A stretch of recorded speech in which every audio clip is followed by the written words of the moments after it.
Assalamualaikum warahmatullahi wabarakatuh. Waalaikumsalam warahmatullahi wabarakatuh. Bismillahi walhamdulillah. Wassalatu wassalamu ala sayyidina Rasulillah wa ala alihi wa sahbihi wa man tabi'ahu wa wala. Amma ba'du, subhanaka la ilma lana illa ma 'allamtana innaka antal alimul hakim. La hawla wa la quwwata illa billahil aliyyil azim.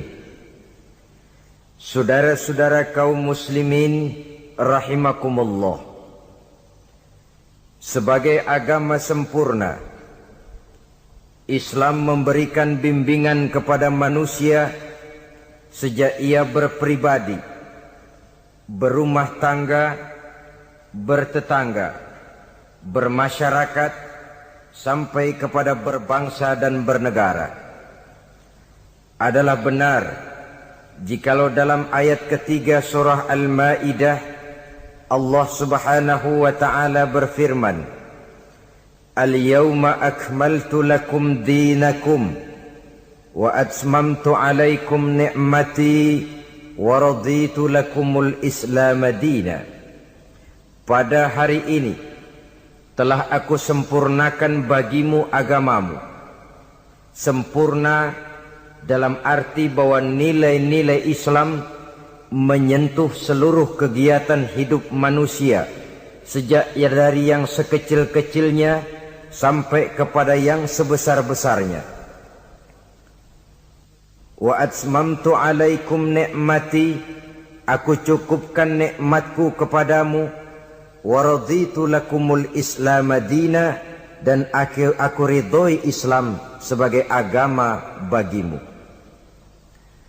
Pada pertemuan kali ini kita akan membicarakan cuplikan kecil dari bagaimana hak-hak hidup bertetangga menurut ajaran Islam. Seperti yang kita maklum bahwa secara zahir tetangga adalah orang yang paling dekat hidupnya dengan kita.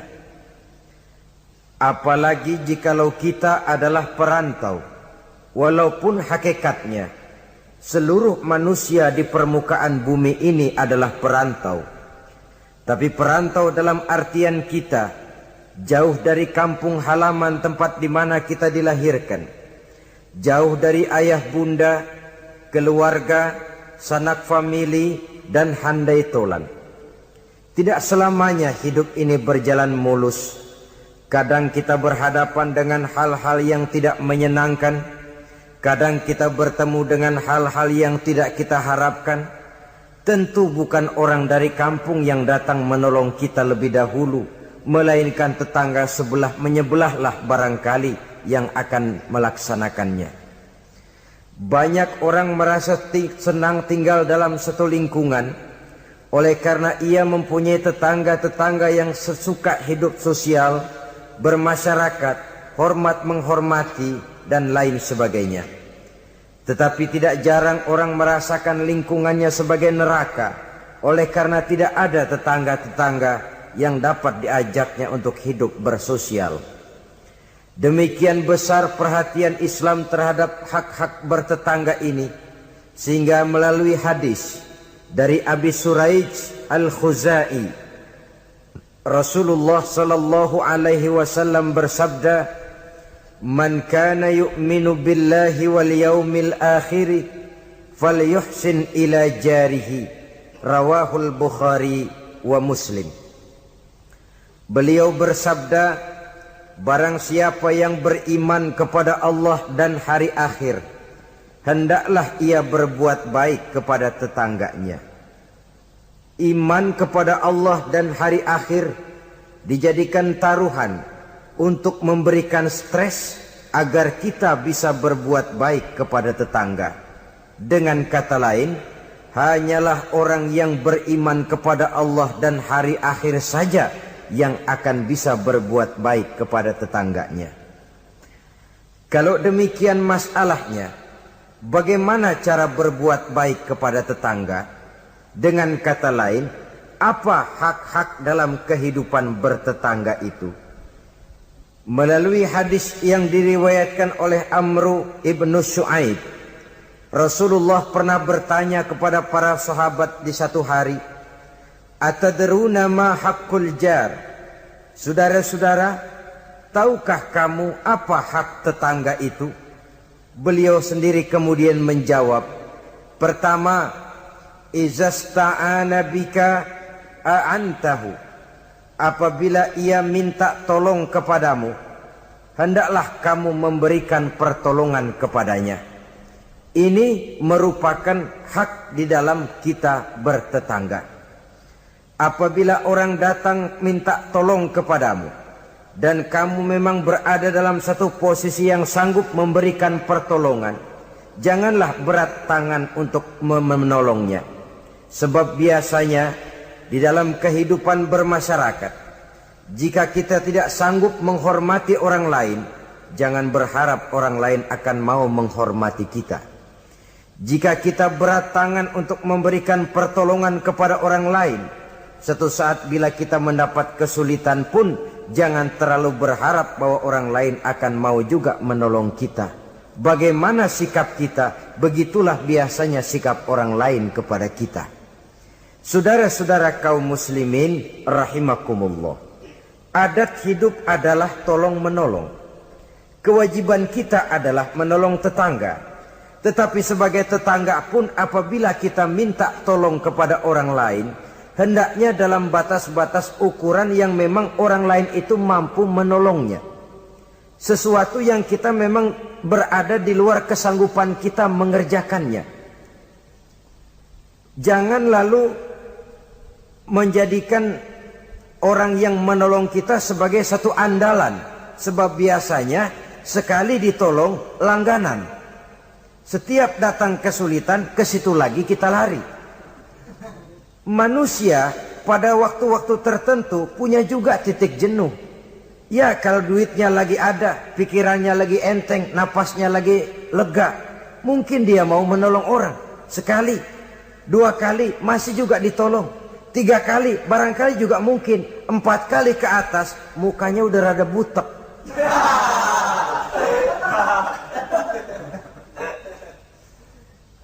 Saudara-saudara, oleh karenanya, walaupun adat hidup adalah memang tolong menolong, tolong menolong itu artinya kan take and give, saling memberi, saling menerima. Ada saatnya kita memberi, ada saatnya juga kita menerima. Tapi yang diajarkan oleh agama memang yadul ulia khairun min yadis sufla, seperti kata Nabi. Tangan di atas lebih baik daripada tangan di bawah. Artinya yang menolong posisinya lebih baik daripada orang yang meminta pertolongan. Tapi biasanya kita umumnya lebih demen minta tolong daripada nolongin. Bahkan sesuatu yang kita mampu pun, kalau masih ada yang mau nolongin, masih kita andelin tuh orang. Ya lu aja dah, lu aja. Padahal kita bisa. Akhirnya terdidik kita untuk manja, kehilangan kepercayaan kepada kemampuan diri sendiri. Saudara-saudara, jadi walaupun adat hidup adalah tolong menolong, tetapi jangan lalu mengandalkan sehingga kita tidak mau mengeluarkan kemampuan yang maksimal untuk melakukan usaha terhadap sesuatu yang memang kita masih mampu untuk mengusahakannya. Ini yang pertama. Yang kedua kata Nabi, wa izastan soroka nasortahu. Apabila ia meminta bantuan kepadamu, maka bantulah. Ada perbedaan antara ista'ana dengan istansoro. Ista'ana biasanya pertolongan dalam bentuk moral. Istansoro pertolongan bantuan dalam bentuk material. Menolong dengan membantu. Membantu kelihatannya lebih real, lebih nyata. Menolong bisa secara moral. Keduanya diajarkan oleh agama. Orang yang datang minta tolong kepadamu, tolong dia. Orang yang datang meminta bantuan kepadamu dan kamu ada kemampuan untuk itu, bantu dia. Allah akan selalu menolong seorang hamba selama hamba itu masih mau menolong saudaranya. Allah selalu akan membantu seorang hamba selama hamba itu masih mau membantu saudaranya. Sehingga dengan demikian, orang yang kita tolong mungkin dia tidak bisa memberikan balasan kepada kita. Orang yang kita bantu barangkali juga tidak bisa memberikan balasan kepada kita. Allah yang akan memberikan balasan melalui jalan lain yang tidak pernah kita sangka-sangka barang sedikit pun. Termasuk jenis yang min haitsu la yahtasib. Termasuk jenis yang tidak kita perkirakan sebelumnya dari mana datangnya. Bahwa pertolongan kita kepada orang lain akan meluaskan jalan usaha kita. Bantuan kita kepada orang lain akan melancarkan rezeki kita sendiri.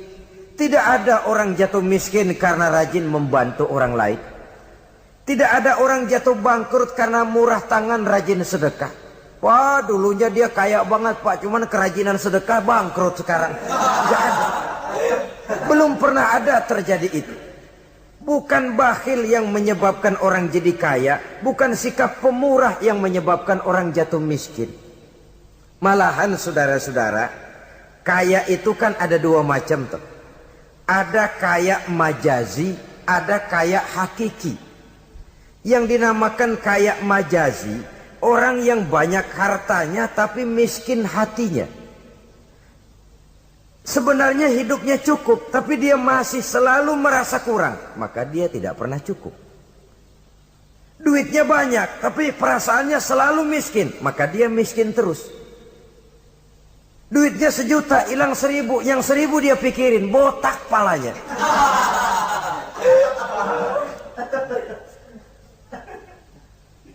Harta dia cukup, hati dia miskin. Itu yang disebut kaya majazi. Cuma kaya dalam arti kulit luarnya saja. Bahkan kadang-kadang dia sendiri tidak bisa menikmati kekayaannya.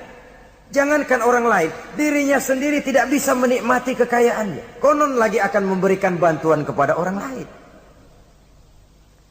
Duitnya banyak, nah saban sehari makan sama pala gesek mulu.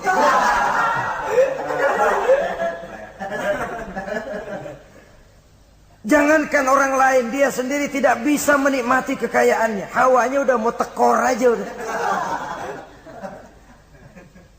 Saudara-saudara, lah yang dinamakan kaya hakiki, orang yang kaya hatinya.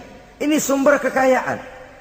Kalau dalam suasana keadaan hidup yang sekarang ini kita sudah merasa kaya, alhamdulillah, inilah yang diberikan Allah kepada kita. Miskin saya? Enggak, di bawah saya masih banyak orang yang lebih miskin lagi. Susah saya? Tidak, di bawah saya masih banyak orang yang lebih susah dari saya. Tidak punya duit saya, oh orang lain yang lebih tidak punya duit lagi dari saya masih lebih banyak. Orang yang kaya hakiki. Dari sini kekayaan berangkat, dari sini kekayaan dimulai.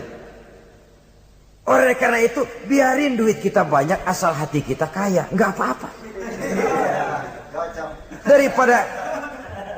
Daripada duit nggak punya, hati melarat, dah susah kemana-mana. Kesono sumpok kemari sempit. Saudara-saudara, jadi oleh karenanya bantuan kita kepada orang lain akan melancarkan rezeki kita. Pertolongan kita kepada orang lain akan memudahkan usaha kita. Yakinlah itu. Karena Allah tentu tidak buta. Allah tentu maha adil. Allah tentu maha bijaksana. Tidak ada ruginya orang yang menolong orang lain. Walaupun kadang-kadang kan air susu dibalas air tuba. Kadang-kadang ada istilah, gua nolongin anjing kejepit. Susah ditolongin, begitu senang nginjek. Kadang-kadang tahu begitu. Itu perasaan manusiawi kita sebenarnya. Perasaan manusiawi kita. Tapi sesungguhnya walaupun kebaikan kita dibalasnya dengan kejahatan, Allah kan tidak buta. Allah kan adil. Akan datang kebaikan-kebaikan dari arah lain meliputi kehidupan kita. Karena itu jangan pernah menyesal untuk berbuat baik. Jangan pernah menyesal untuk berbuat baik.